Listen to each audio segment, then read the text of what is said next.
Entre todas as formas macabras de se extinguir a humanidade, sem dúvida a teoria apresentada por The Last of Us é uma das mais plausíveis e assustadoras. No mundo onde fungos infecciosos tomam controle do cérebro humano para se reproduzir, entender o funcionamento e a biologia dessa praga se torna vital para a sobrevivência da nossa espécie. Hoje, eu, o macaco despido, biólogo e apaixonado por cogumelos, vou te mostrar o porquê do universo de The Last of Us acerta em cheio na infecção pelo Cordyceps, qual poderia ser a possível explicação científica por trás da imunidade da Ellie e por que você deveria temer ainda mais o reino dos fungos. Antes da gente se aprofundar na ideia por trás dos infectados, deixa eu te apresentar um pouco o incrível reino responsável por tudo isso. Muito de vocês já deve ter tido algum tipo de contato com mofo ou cogumelos, mas o que pouca gente sabe é que, não ironicamente, o maior organismo vivo do planeta não é uma baleia e muito menos uma sequoia gigante, mas sim um fungo. Espalhado por quilômetros sob o solo de Oregon, o Armillaria hostile, ou cogumelo do mel, mostra que muito antes dos zumbis, os cogumelos já dominam silenciosamente o subsolo, o ar e o corpo de todos os seres terrestres do continente. Mas o mais importante que você precisa saber sobre essas criaturas é que tais seres não são plantas e muito menos animais. Os fungos pertencem a um universo próprio conhecido como Reino Fungi, o império oculto, diverso, misterioso e por muitas vezes mortal. Para você ter noção, estima-se que existe mais de 5 milhões de espécies de fungos. Apenas uma fração delas é conhecida pela ciência, e outra fração menor ainda produz uma toxina alucinante. Alguns são inofensivos, como favolos brasilienses. Outros são deliciosos e ao mesmo tempo macabros, como a orelha de Judas da Mata Atlântica. E alguns, bem, são absolutamente aterrorizantes, como Chilaria polimorfa, comumente conhecido como o dedo do homem morto. E junto dele temos nosso protagonista, o Cordyceps. Todos esses citados anteriormente podem ser encontrados aqui no Brasil, e acho que na altura desse campeonato você já sabe que o Cordyceps é um fungo parasita completamente real. Ele infecta principalmente insetos, como formigas, há cerca de 50 milhões de anos, e executa um plano de parasitismo assustador para gerir sua esporulação. Os esporos entram no corpo do hospedeiro através do ar ou de algum material contaminado. Após isso, eles invadem seu sistema nervoso e literalmente tomam controle de seu corpo. A formiga perde completamente o livre-arbítrio. Anda sem rumo até encontrar um lugar ideal para a reprodução do fungo, geralmente associada a alta umidade. Lá, ela se prende com suas mandíbulas em uma folha e simplesmente perde a vida. Dias depois, um corpo frutífero bizarro começa a crescer da cabeça da formiga e o fungo libera novos esporos para reiniciar o ciclo da vida. E se você pensa que não poderia ser mais cruel, o mais assustador é que durante todo o processo a formiga ainda continua viva. E além disso, o fungo não é facilmente detectado pela colônia. As formigas, mesmo sendo especializadas em cultivar e identificar indivíduos desse reino, não conseguem perceber uma formiga zombificada. Isso sugere um mecanismo altamente sofisticado de camuflagem e uma manipulação comportamental absurda por parte do Cordyceps. Mas calma aí, antes que você comece a entrar em pânico e ter ainda mais medo de cogumelos, não, o Cordyceps não infecta humanos. Pelo menos não até agora. E a razão é muito simples. O nosso corpo é quente demais, o nosso sistema imunológico é muito complexo e evolutivamente eles não sabem lidar com a gente. Mas nada é estático na biologia. Ao longo dos anos, talvez décadas, esse fungo pode sofrer algumas mutações inusitadas que acabariam com nossa sociedade. O que é bom lembrar é que o ser humano convive com os fungos desde que se entende por gente. Alguns sim nos atacam, fungos como a Candida auris, por exemplo, pode ser mortal e extremamente adaptável. Inclusive, recentemente em Belo Horizonte, o mundo virou os olhos para um possível surgimento de superfungo derivado da Cândida. Sim, no Brasil. Outros, como o histoplasma, podem se espalhar pelos pulmões e consomem lentamente a mucosa, enquanto alguns, como o Cryptococcus, têm a capacidade sombria de se instalar diretamente no cérebro humano. Fungos geralmente não gostam de calor e secura, mas e se por acaso o aumento das temperaturas médias, as chuvas irregulares e o ecossistema entrando em colapso, só os fungos mais resistentes poderiam sobreviver? Seria um catalisador evolutivo bizarro que poderia criar o que chamamos de superfungos, organismos capazes de sobreviver a temperaturas e ambientes diferentes, talvez até próximos a de corpos humanos. E se um deles, como os da espécie do Cordyceps, for capaz de nos invadir, bom, você já sabe como essa história termina. E o pior disso tudo seria que a coisa não aconteceria de uma hora para outra. O fungo mutaria gradualmente até nos alcançar, e teria tudo para ser um assassino silencioso. Isso porque, diferente dos vírus e das bactérias, os fungos são dificilmente detectados por aparelhos de contraste, e sua similaridade genética com as nossas próprias células torna extremamente difícil desenvolver defesas contra eles. Não por acaso, ainda não fizemos ou desenvolvemos nenhuma vacina eficaz contra infecções fúngicas. Mas agora falando sério, como tudo isso poderia se desenrolar a ponto de atingir a humanidade sem sequer dar tempo da gente reagir? Para explicar isso, vamos mergulhar na história por trás de The Last of Us e entender como tudo aconteceu antes de chegarmos aqui com Joel e sua filhinha. Como eu já disse, o Cordyceps originalmente era um fungo especializado em infectar insetos, principalmente formigas, e fazia isso de maneira lenta e precisa, e de certa forma controlada pela natureza. Ao longo de anos, esse fungo começou a sofrer mutações e lentamente foi adquirindo a capacidade de metabolizar açúcares mais complexos, incluindo os encontrados em cereais cultivados em larga escala, como o trigo, cevada e o milho. E foi aí que a tragédia começou, rapaziada.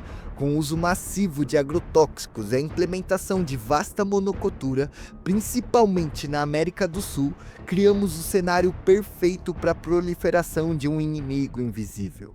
Diferente das florestas naturais, onde há diversidade genética e resistência cruzada entre essas espécies, na monocultura temos milhões de plantas geneticamente quase que idênticas, verdadeiros clones vegetais. Para um fungo adaptável e faminto, isso é um banquete sem fim. E sim, se o apocalipse por fungos acontecesse, muito provável ele surgiria nas zonas tropicais, como a Ásia e o Brasil. Bom, e não demorou muito para que o Cordyceps se modificasse e dominasse completamente as plantações.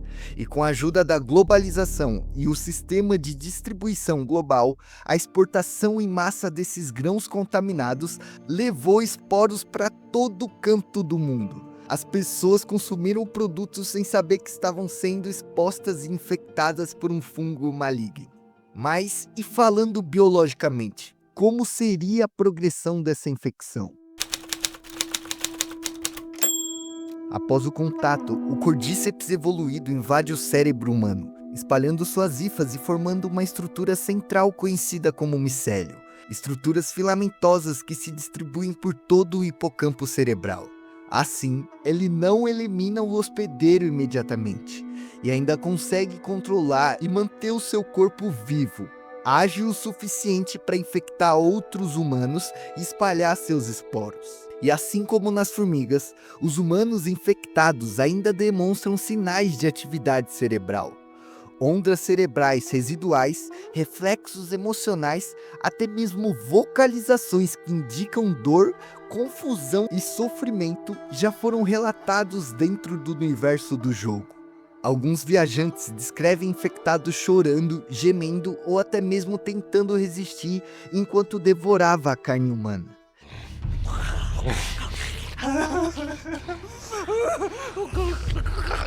Isso sugere que o fungo precisa ainda de uma parte da consciência viva. Então, é justo pensarmos que para eliminarmos o fungo, é necessário de alguma forma causar uma morte cerebral no hospedeiro, já que o fungo só tem a capacidade de controlar o corpo e não de sustentar ele. Eu sei que pode parecer absurdo e até, sei lá, coisa de ficção, mas se você ainda não acredita que isso tudo seria possível, eu quero lembrar que a natureza já criou mecanismos semelhantes de infecção, e em alguns casos até mais cruéis do que esse. Um dos exemplos mais bizarros é do verme nematomorfo, que infecta grilos e louva-a-Deus.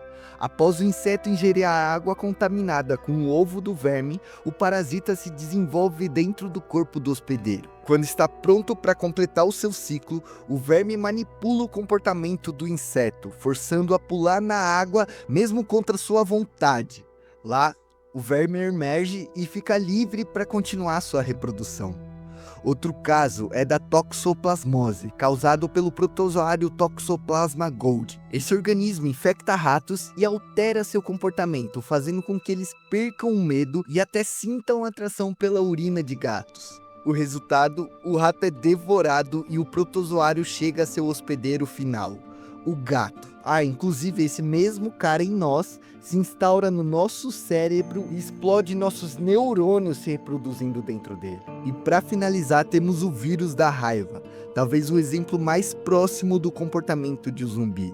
Ele ataca o cérebro, especificamente as áreas ligadas à agressividade, como o hipocampo e a amígdala, e provoca um comportamento hostil no hospedeiro, além da salivação intensa e a transmissão por mordidas. Acho que isso soa meio familiar, né? Se o Cordyceps algum dia realmente evoluísse para infectar humanos, ele teria que desenvolver exatamente esses tipos de sofisticações. Manipular o comportamento, garantir a transmissão eficiente e manter o hospedeiro funcional pelo maior tempo possível. E isso seria completamente plausível. Sério, não duvide da natureza e do poder da evolução. No mundo de The Last of Us, a transformação de um humano infectado é só o começo do ciclo do fungo. Conforme a infecção progride, o parasita transforma seu hospedeiro em diferentes classes de infectados, cada um mais bizarra que a outra. Corredores, por exemplo, são recém-infectados, ainda têm feições humanas, mas já perderam completamente o controle racional. Eles se movem rápido, atacam com ferocidade e são guiados pelo puro instinto de morder. Os instaladores possuem a infecção mais avançada. O fungo cresce tanto que toma todo o seu crânio, destruindo os olhos e formando uma placa fúngica resistente. Então, eles ficam completamente cegos, mas desenvolvem uma forma de ecolocalização semelhante à dos morcegos. Seus estalos ecoam no escuro, revelando a presença de qualquer coisa que estiver por perto. E por fim, os baiacus, o estágio mais avançado e grotesco desse fungo. Aqui, o corpo é completamente consumido por uma crosta espessa do fungo, muito semelhantes às orelhas de pau que conhecemos. Essa transformação não é apenas visual, a força física desses caras são brutais, e além de terem um poder absurdo, eles liberam um esporo tóxico que contamina o ambiente. Esses estágios representam não apenas a progressão da infecção, mas a própria deterioração da mente humana. Quando ela por fim se dá por vencida, se um infectado morrer próximo a outros corpos ou substratos tomados por micélio, o solo responde e os fungos se conectam em uma nova rede micélica, como se fosse um cérebro subterrâneo capaz de se comunicar por quilômetros de distância. E esse é só um dos detalhes que enriquece esse mundo. A relação entre os fungos e a raiz das plantas é uma das alianças mais antigas e fundamentais da Terra.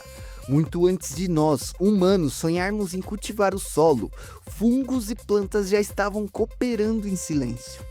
Essa parceria, conhecida como micorriza, é uma união simbiótica que beneficia os dois lados de maneira surpreendente. Quando as raízes das plantas entram em contato com as hifas dos fungos, elas são capazes de alcançar nutrientes e águas onde as raízes delas sozinhas não seriam capazes de chegar. Em troca desse superpoder, a planta oferece ao fungo algo que não seria capaz dele produzir sozinho: açúcares e compostos orgânicos criados durante o processo da fotossíntese.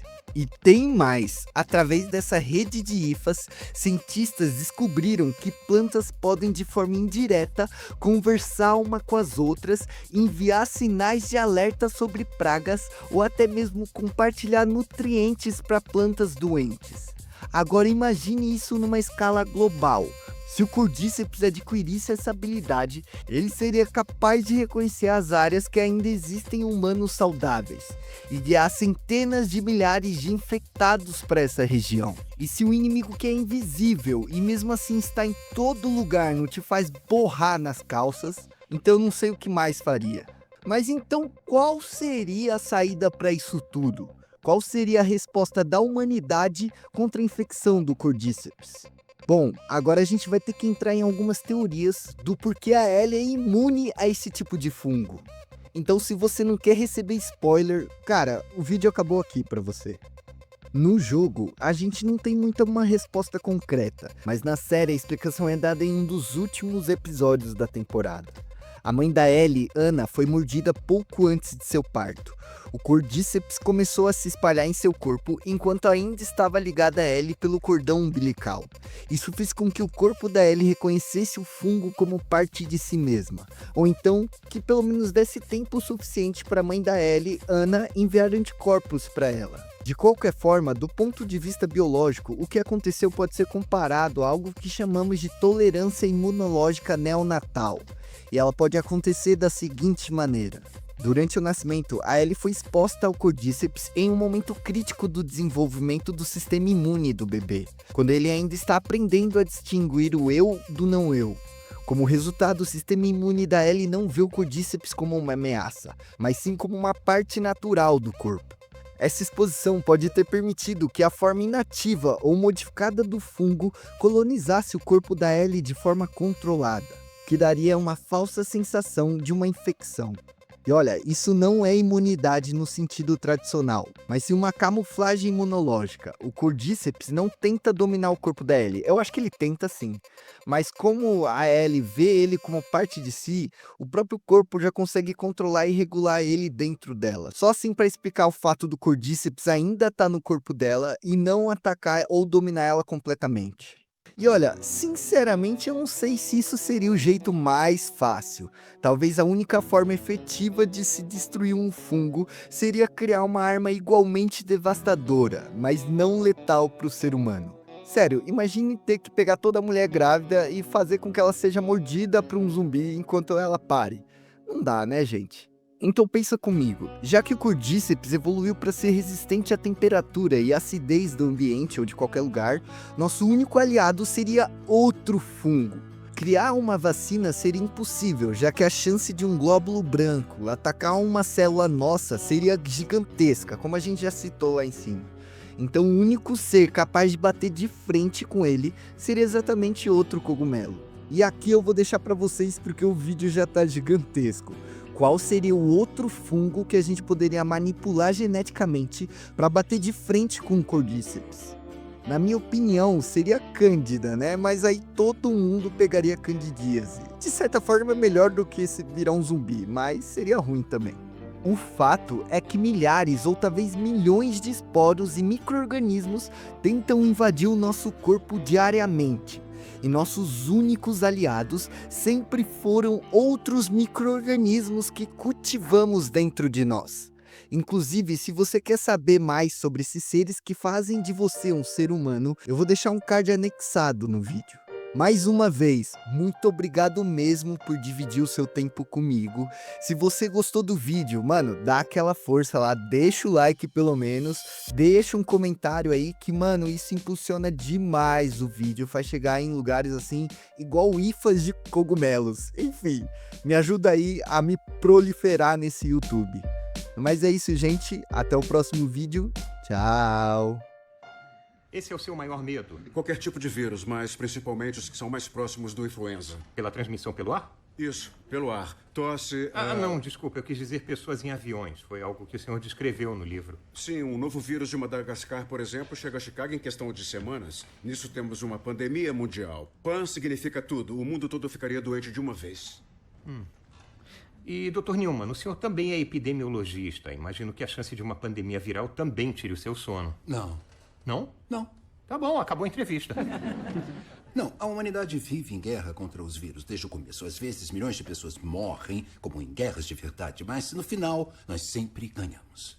Tá, mas só para esclarecer, o senhor acha que micro-organismos são uma ameaça? Ah, claro, seria pavoroso. Bactérias? Não. O senhor gosta de falar não? Sim. Nem bactérias, nem vírus. Então, Fungos.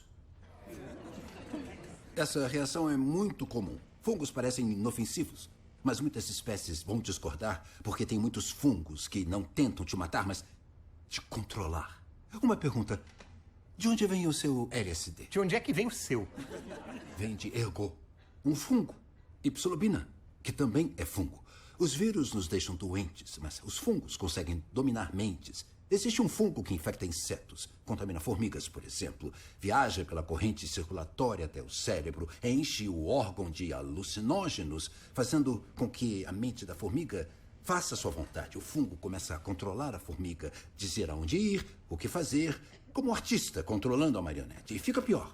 O fungo precisa se alimentar. Então começa a devorar o hospedeiro por dentro, substituindo a pele da formiga pela própria. Mas ele não deixa a vítima morrer, não. Ele mantém a marionete viva, impedindo a decomposição.